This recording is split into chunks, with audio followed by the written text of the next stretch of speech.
बस अड्डे पर पूरा डेड जाम लगा हुआ है और बहुत आगे तक है ये। एक्सक्यूज मी, आप लोग प्लीज़ बताएंगे आपका रजिस्ट्रेशन हो गया है या नहीं? कब का रजिस्ट्रेशन कराना है आपको?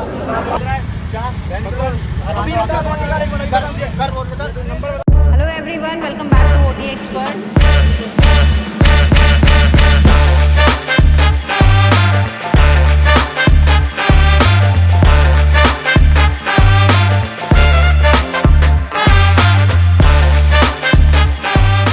जय माँ गंगे, हर हर Gange. Hello everyone, welcome back to OT expert. देवभूमि में आपका स्वागत है। गंगा जी किनारे बैठे हैं क्योंकि भीड़ भाड़ से बचकर शांति यहीं मिलती है। एक बार फिर से अपडेट देने आए हैं आपको चारधाम यात्रा से रिलेटेड, क्योंकि बहुत ज़्यादा परेशानियां हो रही हैं अभी भी, और डे बाय डे जिस तरह से रिस्ट्रिक्शंस बढ़ रही हैं, आपको बताना ज़रूरी है कि अगर आप चारधाम यात्रा के लिए अभी भी प्लान कर रहे हैं तो किन किन बातों का आपको ध्यान रखना है। शुरुआत करते हैं। जब आप जर्नी शुरू करते हैं तो आपको सबसे ज़्यादा जो ज़रूरी चीज़ है, आज भी लोगों को पता नहीं है कि रजिस्ट्रेशन करना एक मैंडेटरी चीज़ है अगर आप चारधाम यात्रा पर जा रहे हैं। कुछ लोगों को लगता है कि रजिस्ट्रेशन शायद वहाँ जो दर्शन करना है, पूजा जो ऑनलाइन पूजा बुक होती है उसके लिए बात की जा रही है, लेकिन ये वो रजिस्ट्रेशन की बात नहीं हो रही है।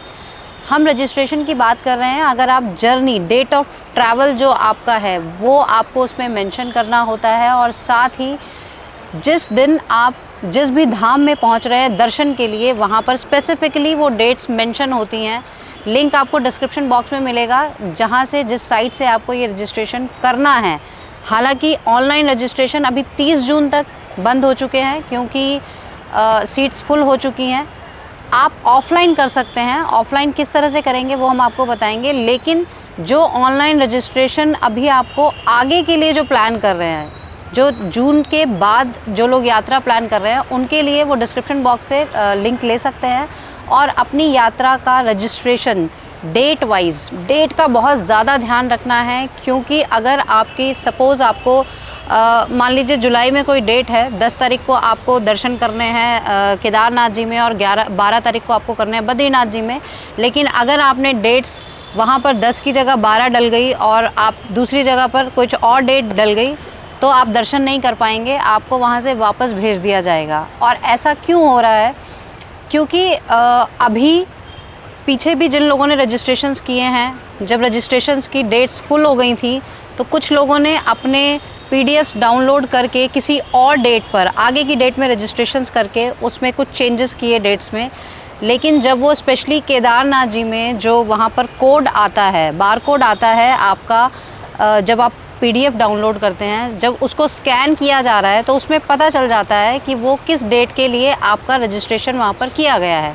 तो वहाँ पर एक्चुअल डेट आपकी पता चल जाती है। और इस केस में actually because it's not legal, अगर आप डेट्स चेंज करते हैं तो आपको अभी तो वो अच्छी बात है कि सिर्फ वापस ही भेज रहे हैं, अदरवाइज़ कोई लीगल एक्शन भी आपके अगेंस्ट लिया जा सकता है अगर आप इस तरह का कोई फ्रॉड करते हैं। उससे अच्छा ये है कि जब आप हरिद्वार या ऋषिकेश पहुंचते हैं, हरिद्वार में 10 काउंटर लगाए गए हैं हर की पौड़ी पर। वहाँ पर आपके ऑफ़लाइन रजिस्ट्रेशंस हो रहे हैं। हालांकि उसमें टाइम बहुत ज़्यादा लग रहा है। लोग रात को 3 बजे से सुबह 3 बजे से शुरू हो जाते हैं, तो लोग रात भर वहीं बैठे रहते हैं लाइंस में लगकर, और शायद दिन तक उनका नंबर आता है 1-2 बजे तक। तो थोड़ा सा हार्ड वर्क आपको करना पड़ेगा, लेकिन एटलीस्ट आपको आगे प्रॉब्लम नहीं आएगी। सिमिलरली ऋषिकेश में भी यही हो रहा है, लेकिन हमने खुद जाकर वहाँ पर पता किया। आपको दिखाएंगे अभी हम किस तरह की परेशानियाँ लोगों को हो रही हैं वहाँ पर। और सबसे बड़ी चीज़ कि रजिस्ट्रेशन के लिए ऐसा नहीं है कि आपको सीधा आईएसबीटी जाना है, पहले आपको उसके लिए एक टोकन लेकर आना है, जो कि वहाँ से 2.5 से 3 किलोमीटर की दूरी पर भरत मंदिर इंटर कॉलेज एक जगह है, वहाँ पर आपको वो कूपन दिया जाएगा। उसके बाद आप यहाँ पर आईएसबीटी आकर लाइन में लगेंगे, और जब आपका नंबर आएगा तो आपको आधार की कॉपी साथ में लगानी है और वो कूपन दिखाना है, तो आपका फ़िज़िकल रजिस्ट्रेशन होगा। दुख की बात यह है कि लोग इतनी दूर से ट्रैवल करके आ रहे हैं, सुविधाएं नहीं हैं, कितनी गर्मी है वहाँ पर, लोग किस तरह से वहाँ बैठे हुए हैं आप देखिए। ये है आईएसबीटी का काउंटर जहाँ पर रजिस्ट्रेशन हो रहे हैं, और जैसा कि अभी मुझे भैया ने बताया कि यहाँ पर आज भीड़ कम है, अदरवाइज़ तो बहुत लंबी लंबी लाइन लगी रहती है। तो यहाँ पर बेसिकली अभी करंट रजिस्ट्रेशन हो रहे हैं। अब कितना टाइम लगता है वो नहीं पता, लेकिन एटलीस्ट ये है कि हमें पता चल गया है कि जिसके रजिस्ट्रेशन नहीं हुए हैं वो यहाँ पर आकर रजिस्ट्रेशन करवा सकते हैं। एक्सक्यूज मी, आप लोग प्लीज़ बताएंगे आपका रजिस्ट्रेशन हो गया है या नहीं? कब का रजिस्ट्रेशन कराना है आपको? कल का देगा, मालूम पड़ता है। कल के लिए कराना है। अच्छा, तो यहाँ पर कितनी देर वेटिंग बोला है इन्होंने अभी? वेटिंग कुछ बोला नहीं, अभी तो हम लोग आए। अच्छा,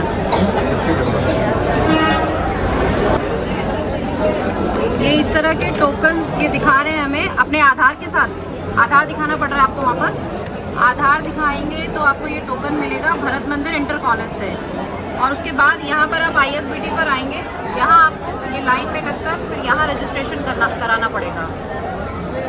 तो देखिए इस तरह की परेशानियां हो रही हैं लोगों को। मैं तो आपको यही सजेस्ट करना चाहूँगी कि इन चीज़ों से बचने के लिए बिल्कुल प्रिपेयर हो जाएं। जिसको चार धाम यात्रा करनी है, हालांकि अभी दुनिया ख़त्म नहीं हो रही है, आप अगले साल भी कर सकते हैं, लेकिन जिन लोगों ने प्लान कर लिया है और उनको जाना ही है, तो ये जो मैंडेटरी रजिस्ट्रेशन है वो आप ज़रूर करवा लें। किसी से बात करके, अगर आप कुछ थोड़े बहुत पैसे देकर उनको पहले से, क्योंकि होता क्या है, लोग किसी का भी रजिस्ट्रेशन जो करा रहे हैं वो उनके फ़ोटोग्राफ्स एंड सारे आधार डिटेल्स वगैरह सब ले रहे हैं, लेकिन क्योंकि लाइन में लगने से अगर आपको बचना है तो कुछ इस तरह के लोग हैं जो आपके बदले वो लाइन में लग जाएंगे, लेकिन उनको कुछ पैसा आपको पे करना पड़ेगा। वो आप कर सकते हैं, दैट इज़ जेन्युइन एक्चुअली। तो आपका टाइम बच जाता है और आप लाइन में लगना नहीं पड़ता है आपको। लेकिन रजिस्ट्रेशन मैंडेटरी है, ये आपको क्लियर हो गया होगा। साथ ही जो अक्टूबर और सितंबर की अब जो बुकिंग शुरू हो रही हैं वो लोग अभी से रजिस्ट्रेशंस करा लें, क्योंकि जुलाई और अगस्त में इतनी ज़्यादा मारामारी नहीं होगी, क्योंकि बारिश का सीज़न होता है, कम लोग जाते हैं, रजिस्ट्रेशंस इजीली मिल जाएंगे आपको। लेकिन अक्टूबर और सितंबर की बुकिंग्स अभी से होने लग गई हैं, तो जैसे जैसे बुकिंग्स जिसकी बुकिंग्स फाइनल हो जाती है, आपको स्लॉट पता चल जाता है कि किस डेट पर आप कहाँ पर होंगे, उस डेट के अकॉर्डिंग आप रजिस्ट्रेशन अभी से कर लें, अदरवाइज़ वहाँ पर भी आपको प्रॉब्लम होगी, सीट्स फुल हो जाएंगी। चलिए अब बात करते हैं ऋषिकेश की, क्योंकि जब आप चार धाम जाएंगे तो हरिद्वार ऋषिकेश तो क्रॉस करते हुए जाएंगे ही। अभी हम जब वीडियो शूट करने के लिए घर से निकले थे तो हमने प्लान किया था कि हम राम झूला की तरफ जाएंगे, लेकिन उस तरफ तो हम मुड़ ही नहीं पाए क्योंकि इतना जैम है। आप देख सकते हैं वीडियो में किस तरह से यहाँ पर जैम लगा हुआ है। यहाँ पर बस अड्डे पर पूरा डेड जाम लगा हुआ है और बहुत आगे तक है, ये देख सकते हैं आप गाड़ियों की लाइन।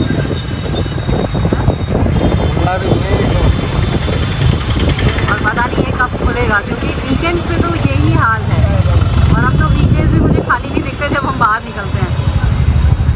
ये देखिए आगे तक पूरी लाइन लगी हुई है और नैरो इसका रोड दिख रहा है आपको। ये ISBT है और यहाँ से ये रोड 14 बीघा की तरफ जाता है, जो एक लोकल स्ट्रीट है जहाँ पर ये गूगल एक्चुअली रास्ता दिखाता है, लेकिन ये कोई रास्ता है नहीं। देखिए लोग झगड़ा करने के लिए तैयार हैं। गर्मी ज़्यादा है ही साथ में, और इसीलिए माइंड में भी टेम्परेचर बढ़ जाता है।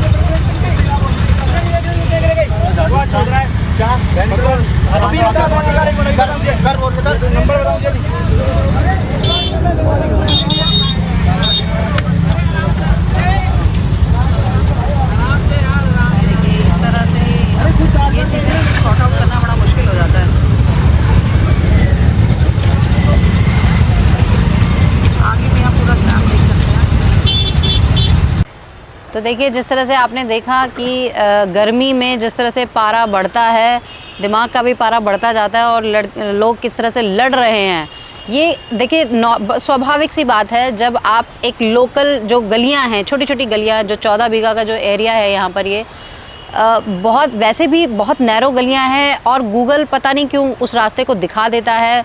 हमारे इसमें ट्रैफिक पुलिस की भी थोड़ी सी गलती हम मानेंगे कि वो उनको डाइवर्ट क्यों होने देते हैं उस तरफ, क्योंकि कई बार क्या होता है कि वो लोग मना करते हैं, लेकिन उसके बावजूद भी गाड़ी वाले वहाँ पर मोड़ देते हैं। रास्ते अगर आपको दिख रहे हैं तो ज़रूरी नहीं है, क्योंकि गूगल तो कई बार आपको एंड में गड्ढा दिखा देगा और आपको फिर वहाँ से वापस आना पड़ेगा, लेकिन वापस आने की वहाँ पर जगह ही नहीं होगी। और इसी वजह से वहाँ पर इतनी ज़्यादा डेली हम वहाँ से निकलना होता है हमारा, और वहाँ पर हम लड़ाई झगड़े इस तरह के देखते ही हैं। घंटों घंटों वहाँ लोग लाइन में जैम में खड़े रहते हैं। इससे अच्छा है कि आप मेन रोड पर रहें, लाइन में रहें, लाइन को ब्रेक ना करें। तो जिस तरह से हमने शिमला में देखा था ट्रैफिक होता है नो डाउट, बट आप निकल जाते हैं, थोड़ा टाइम ज़्यादा लगता है बट एटलीस्ट स्टक जैम नहीं होता है। तो इस तरह की चीज़ें हमें थोड़ा सा ध्यान रखना चाहिए। ऋषिकेश में स्पेशली मैं आपको कहना चाहूँगी कि भीड़ इतनी ज़्यादा है। हरिद्वार में आपको आश्रम्स नहीं मिल रहे हैं, पूरे बुक हो चुके हैं। हमारे पास इतने कॉल्स आते हैं स्पेशली वीकेंड्स। बहुत छोटी सी चीज़ मैं आपको बता देती हूँ, अगर आपको ऋषिकेश हरिद्वार आना है कम से कम 1 हफ़्ते पहले आप प्री बुक कराएं। मुझे 1 दिन पहले कॉल आता है कि जी हमें आना है, कल आना है, आप प्लीज़ रूम बुक कर दीजिए। मैं कहाँ से बुक कर सकती हूँ? जब अवेलेबिलिटी ही नहीं है तो मैं रूम कैसे बुक कर सकती हूँ? इवन अभी कुछ दिन पहले तो लास्ट वीकेंड पे गेस्ट आ चुके थे ऋषिकेश में, और तब जब उन्हें कहीं कुछ नहीं मिला उन्होंने मुझे कॉल किया एंड ही सेड कि मैम हम आपके सब्सक्राइबर्स हैं तो आप हमारे लिए रूम अरेंज करा दीजिए। कई लोग ऐसा फ़ोन करते हैं, बताते हैं, हमें अच्छा लगता है। देखिए सब्सक्राइबर होना आई मीन अच्छा लगता है, हमारे सब्सक्राइबर्स हमें फ़ोन करते हैं, लेकिन शायद वही होता है ना, जैसे हम जब हमारे ऊपर कोई आपत्ति आती है तो हम भगवान को याद करते हैं, वैसे हम नॉर्मली भगवान को याद नहीं करते हैं। तो ठीक है, हम ये नहीं कह रहे कि हम भगवान हैं, लेकिन ऑफ कोर्स आप हमें याद करते हैं मुश्किल के टाइम में, अच्छी बात है। लेकिन उस टाइम पर भी हम क्या कर सकते हैं? हालांकि हमने उनके लिए एक रूम अरेंज कर दिया था, बट उसके बाद उनको प्रॉब्लम ये आई कि जब वो वहाँ होटल में पहुँचे, हमें भी पता है आज की डेट में 2000 का रूम 5000 में सेल हो रहा है। उन्होंने भी वहाँ पर ये जाके बोला कि मैम रूम अच्छा है लेकिन चार्जेस बहुत ज़्यादा हैं। सैटरडे का दिन होटल पूरा भरा पड़ा है और होटल वालों को पता है कि ये नहीं रहेंगे तो अगला कोई और अभी गेस्ट आ जाएगा, हमारे रूम्स खाली नहीं रहेंगे। ऐसे समय में वो मुझे उन्होंने इंसिस्ट किया कि मैम आप प्लीज़ डिस्काउंट करा दीजिए। तो देखिए हम खुद ऐसे समय में हमें शर्म आती है कि हम होटल वालों को भी कैसे बोले कि भाई आप डिस्काउंट कर दो। हालांकि उन्होंने हमारे नाम का 10% डिस्काउंट उन्हें दे दिया था और उन्होंने बाद में रूम भी ले लिया था क्योंकि उनके पास भी कोई और ऑप्शन नहीं था। तो इन सब चीज़ों से बचने के लिए मैं आपको सजेस्ट करूंगी कि आप चाहे हमारे थ्रू बुक करें या अपने डायरेक्ट बुक करें, लेकिन प्री बुक करें। कम से कम 1 हफ़्ते पहले का 1 हफ़्ते का मार्जिन आप लेकर चले। अगर एंड टाइम पे आप रूम्स ढूंढेंगे या आप बिना बुक किए डायरेक्ट आ जाएंगे तो आपको परेशानियाँ होनी ही होनी है। और अभी इस वीकेंड पे भी यही हाल हो रहा है। अभी जून तो पूरा ऐसे ही जाएगा। हाँ, जुलाई में थोड़ा बहुत नॉर्मल हो सकता है, स्पेशली जो लॉन्ग स्टेज़ के लिए यहाँ पर लोग अभी ढूंढ रहे हैं जगह, उनको भी मैं ये सजेस्ट करूँगी कि जून में बिल्कुल भी ना आएँ। जुलाई अगस्त यहाँ पर रेनी सीज़न होता है, बहुत अच्छा वेदर होता है, उस टाइम पर आप आ सकते हैं क्योंकि भीड़ भाड़ ज़्यादा नहीं होगी, तो आपको ऑप्शंस बहुत सारे मिल जाएंगे।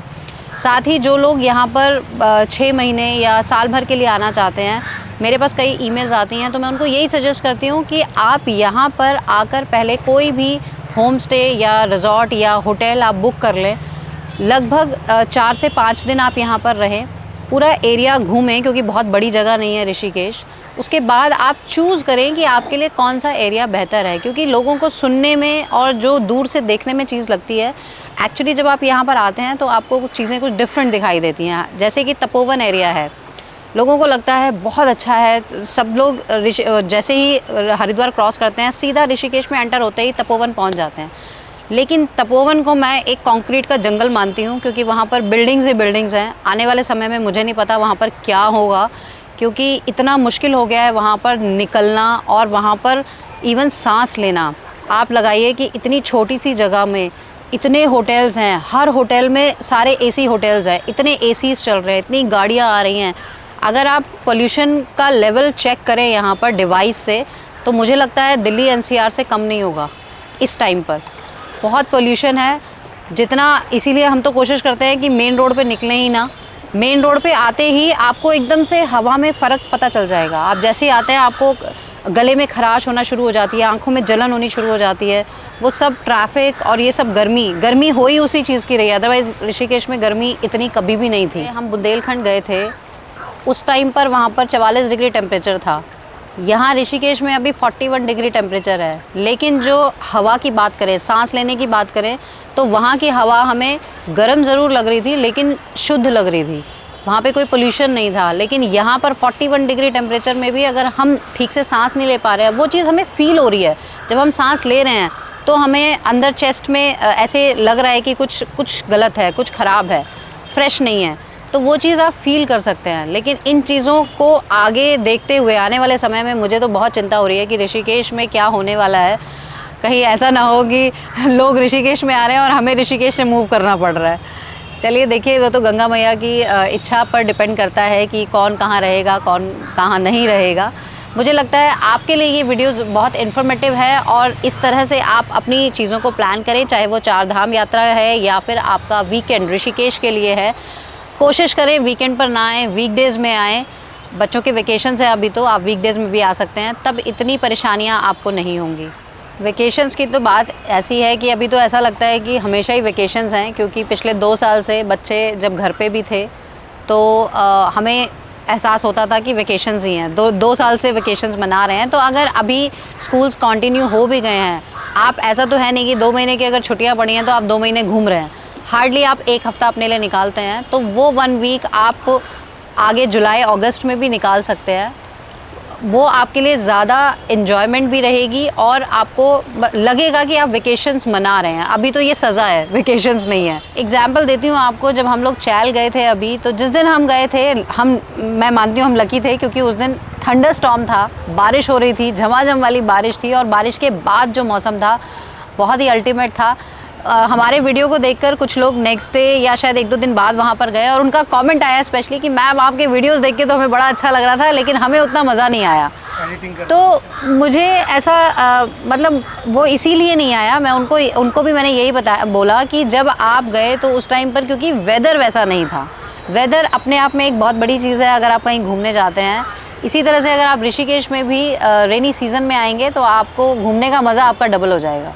हालांकि कई लोग ऐसा बोलते हैं, इवन यूट्यूबर्स स्पेशली, जैसे ही एक बारिश होती है, अभी 24 तारीख को ही जो बारिश हुई थी, यहाँ पर हाहाकार मच गया था कि बरसात शुरू हो गई, बारिश हो गई, बाढ़ आने वाली है, इतना गंगा मैया का भयानक रूप। ये सब उनको देखकर आप डरे नहीं, क्योंकि देखिए पिछले 20 साल से हम लोग ऋषिकेश में हैं। 2013 में जब फ्लड आया था तब भी ऋषिकेश सेफ था। तो ऋषिकेश तक तो आप कभी भी आ सकते हैं, और आप मेरी बात अगर मानकर आएंगे, स्पेशली जुलाई अगस्त में जब आप यहाँ आएंगे बरसात के समय में, आपको वेदर बिल्कुल अलग मिलेगा, बहुत प्लेजेंट हो जाता है। तो सुनी सुनाई बातों पर ना जाएं, बाकी हम अपडेट्स आपको देते रहेंगे इसी तरह से। जल्दी मिलते हैं नए वीडियो के साथ। जय माँ गंगे, हर हर गंगे।